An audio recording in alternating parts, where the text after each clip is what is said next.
mellow tone rather than rah in your face. Yeah, because they're gonna go back there and spit in your food. So don't want that. I say that because somebody can go back and spit on what you said, your opinion, if it has not been I like how you did that. received properly, or you haven't, said it properly. Yeah. So you're right. So I'm working on in my feminine energy. Like I'm in my feminine energy, femininity, and being softer, being more.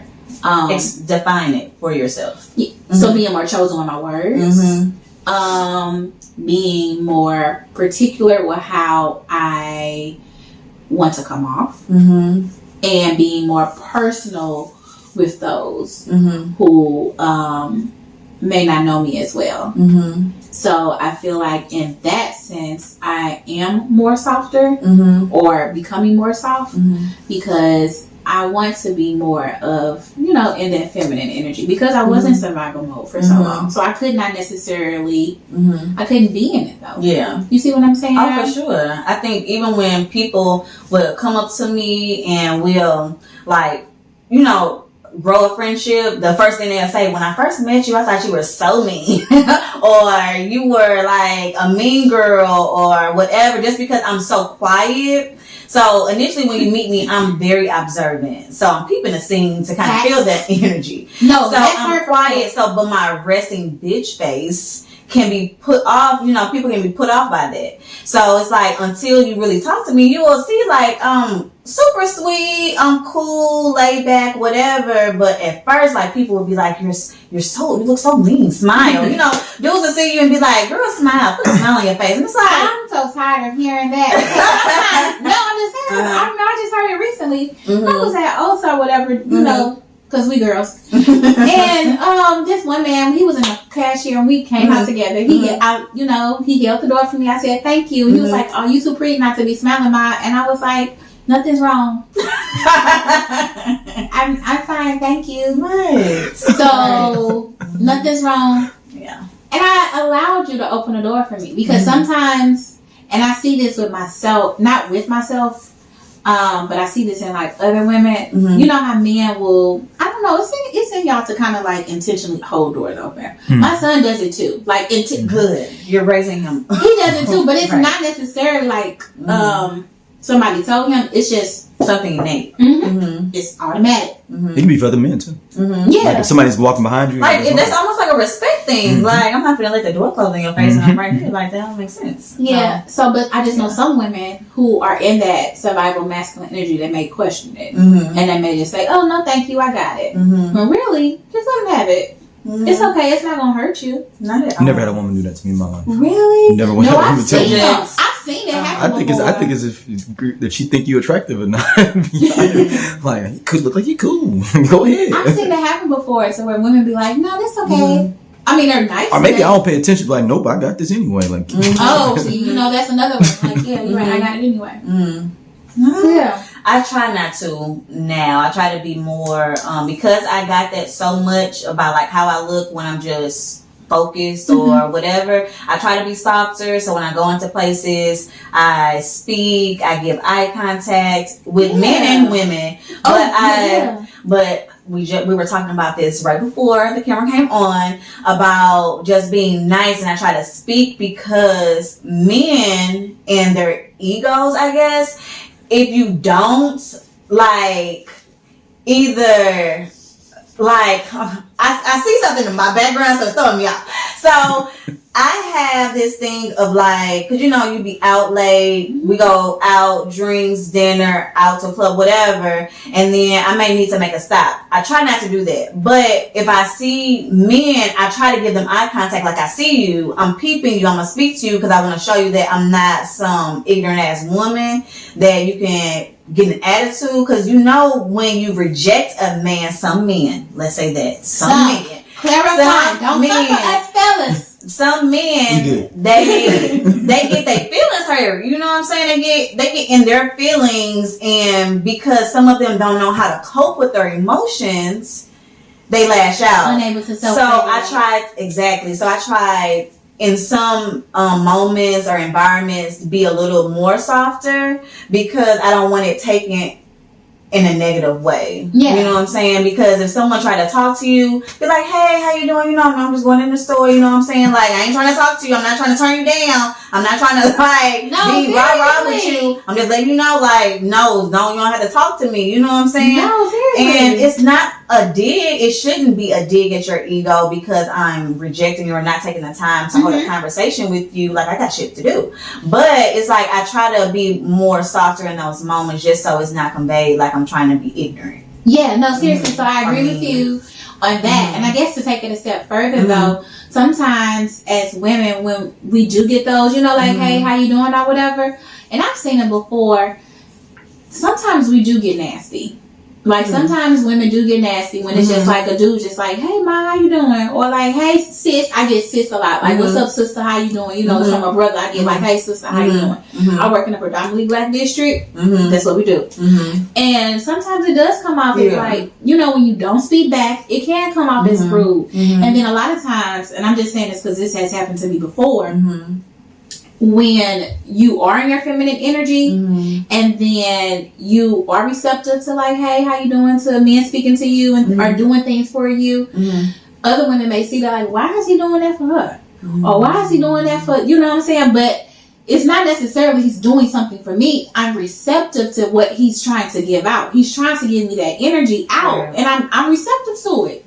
So it's not like he singled me out. It's just that I'm receptive to him being a gentleman. Yeah. And sometimes if you're not receptive, then you're going to get that cold, you know. Exactly. That's very true. And I think back to respect, if you're speaking to me, I'm going to speak back. You know what I'm saying? Just be respectful. Like, hey, how are you? Be kind. Be kind. It's nothing Everybody, wrong. if I'm going to the mall, if I'm going to the grocery store, I'm speaking to the people, white, black, whatever. I'm going to acknowledge your presence. You know what I'm saying? Now, do I want to hold a full-fledged conversation? No, I got stuff to do. But, you know, like, I'm not, even in that moment, I'm not going to be ignorant and say something mean to you. You know what I'm saying? Even if you are trying to holler or whatever, like, I'm not going to be crazy with you. I mean, it don't even warrant that. So, no, I'm not going to do that. But, again, we've heard of instances of women being at the gas station and turn down somebody. Then she get followed, robbed, beat up, or whatever. What I call a bitch. Yeah, just because she's not engaging in conversation with you, like, grow up. Grow the fuck up. Yeah, exactly. But again, certain people, and I won't even just say men, can't handle rejection. I'm one of them to a certain extent. I'm not saying rejection. No, I can't. I'm just, you know what I'm saying? Rejection is hard. Yeah, it's hard. Sensitivity is a real thing. It is. So if you're being rejected in front of your peers, in front of your homeboys, or your homegirls, yeah, that may sting a little bit. You know what I'm saying? But still, it doesn't warrant you calling me out of my name, you trying to get physical with me, or following me, or anything like that. So that's a whole nother topic about how mamas need to rate their boys better. But, you know. Exactly. So, question insufficient for you. daddying, I call it. Yes. Insufficient daddying. Daddying. Insufficient daddying. Or it could be insufficient mommying too. You know what? I think sometimes it is insufficient mommying. Yeah, I can see that. Question for you. The same question you asked for me. What does your soft era look like? Remember, because we know about mine. What does your soft era look like?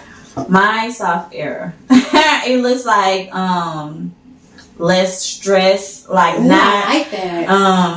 I was, and I guess you couldn't see it, but I used to stress over every little thing, and I'm not sure how it showed up in my body, but I would stress over work, relationships, and my being a good parent, all of those type of things, and I would go to sleep with this stress and wake up tired and exhausted. So now it's like I can only do what I can at this job. Like, at a certain time, I got to turn this shit off, and I have to live my own life because I can't be so consumed there that I'm neglecting myself. Yeah. So, are things you like? Yeah, are the things I enjoy, exactly. So, just minimizing my stress, taking part in more self-care, and not just, you know, the way I dress or whatever and how I look, my hair being done, my nails. But you know what? One of the things one of my friends is still on me on, I'm sure, like, go get that massage. You know, go relax. Go get that glass of wine, or you know, those type of things, so you can just be more relaxed and calm and just give your mind a break. Being soft. I don't know, like, it's just carrying myself like with just less worry, and it's like an energy. It It definitely It's like is. the It's energy. not anything outwardly. It's just like taking care of myself, putting myself first. You know what I'm saying? Choosing me first. And again, it was something, I can't remember who said it. Was it Iyanla? Like, I'm keeping my cup full, and whatever spilleth over is for everybody else. But in my cup, I have to keep this, because without it, I'm drained, I'm lost, I'm frustrated, I'm irritable. So let me keep my cup full. So that's taking part in things I enjoy, being around a certain group of people that give me life and give me substance, being, you know what I'm saying, just like-minded. Exactly. Just having my cup full with the love that I have for myself, having it there. And then what comes over, I can give to my friends, I can give to my baby, I can give to this man, this husband that is coming. I can do that then. Yes. You know what I'm saying? I can do that then, but first I have to take care of me. So that's my soft era. It's being very fucking intentional with who I am, tapping into what I need in whatever moment that comes, feeling it, and then pressing forward. I like that. 2 cents. No, I like that, and I think I struggle with keeping my cup full because sometimes I pour out, and then I pour out what's for me, and then like when I'm at the brim, not the brim, but like a 3/4, no, 2/3 maybe. Come on, let's just say that's when I'm drained. Yeah, you're depleted, you're exhausted, and like I was saying at the beginning, this week took the life out of me. Like, you said that. SSD got all that coins up out of me. You know what I'm saying? I worked to the fullest, and like I needed to rest. So it's like I needed to be in tune with my body. What is my body needing? I just told Rhea, I have the worst headache, and typically I don't have those moments where my body takes the brunt of my emotions. But when this headache came, I was like, baby girl, put your head on that pillow and just go to sleep. I told Cameron, as soon as we got in, we ate some food. We had her friend with us. We stopped and got some food after the basketball game. Ate that, took Pepper out, did what I needed to do with him. Now, Cameron, I'm going to bed. Yeah. Like, I don't know what, she could have had a full-fledged party. I don't know what you finna do. Right, but mommy is going to bed, and I slept so good. Yeah. So good. So that filled your cup back up. It did. Like today, I'm in it. Like, where we going after this? Like, I'm ready. I'm ready for the world. But I had to be in tune. I couldn't keep going because even though, yes, I need to be studying. I need, you know, I can catch up on work. I can do all of those things. But it's like, I need a break. I just need to just relinquish all of this shit and just do me. And me last night was going to sleep. So my other question is, okay, so we talked about what feminine, you know, looks like you. Yeah. Feminine looks like for you. What about in dating? And the reason why I say that is I don't know why I just got excited. No, this is why I said that. Oh, I just hit the mic. Y'all probably need to hear something. But the reason why I said that is because I've been reading a lot of things. Okay. Y'all know I just said I be on social media while I'm working. So I've listened to a couple conversations about men and how they want their women to be or their potential to be. And some of it makes sense and some of it's like, boy, if you don't go out your mama basement. But anyway, some of it, you know, it sounds like that. And then some of it is like, it makes you think. So one thing in particular is that he had mentioned, I want to make sure my woman or my wife rather is so in her soft era that she doesn't ever have to touch into her masculine era when she's with me. Like I want her to be completely in her feminine bag. She doesn't ever have to touch into her masculine era. Like, cause he said, me as a man, I feel like I should be able to provide that safe space for her to be able to let her hair down, for her to be able to keep her cup full, for her to be able to take care of me, but not too much. Like I'm a grown ass man, so she can still take care of me, but not like too much. We got a message. I'm laughing because Rhea is talking some real shit right now. And Gerald is in the background like, let me get my pen. This is my paper. With this fucking message. Sucker shit. Sucker shit. I think it's impossible. You're a human being. Like you ain't gonna be able to make somebody be their femininity 24/7. No, very like, that's hard. That's impossible. But I think that's what he said. That's impossible. No, I agree with you. I think he realized it is impossible, but I think that's what it's a goal of his. It's a goal. That's an unrealistic goal. It is. I think I want to do the best for you to make you the most happy. It's a buy-in. It's a buy-in for the women who are taking care of everything. So for a man to say, yes, because I agree. Because as you were speaking, I was making notes. It's not realistic. You can't be that, and there are going to be some errors. Parts of myself where I show up stronger, and I want to exist in that. Don't take that away from me. So with him saying that you can be soft, I don't want you to show up in this masculine energy, or I want to take this load off, I want you to be soft. It's bait, because for us single black women with children, we're taking on a lot. So you to come in and say that, it's like, oh, thank you, Jesus. But he's full of shit. That's my point. It sounds great, but it's not good. He's lying. But when I hear it, it's like, not that I would say my younger self, because I feel more mature. So now that when someone says that, be like, yeah, girl, okay, you better show me that shit. You do. You have to show up. But to hear it, sometimes be like, thank you for like wanting to do it, like putting in, I guess, the effort that you will put in. So securing that, but. As of like hearing, it's bait. It is, and it's almost triggering it's for very a man bait. to Just like we that. talked about on the Miss Man thing. It's bait. It's bait. Podcast, we definitely discuss healing. We discuss aspects of psychology. We discuss you becoming the best you, mental wellness, For sure, health. Femininity, parenthood, dating, definitely as dating, single parents. And it's from a lens of two psychologists, Yeah. So, but also two people who grew up with both parents, married parents, and then you all know that Chloe and I are the youngest of our crews, like her siblings and my siblings.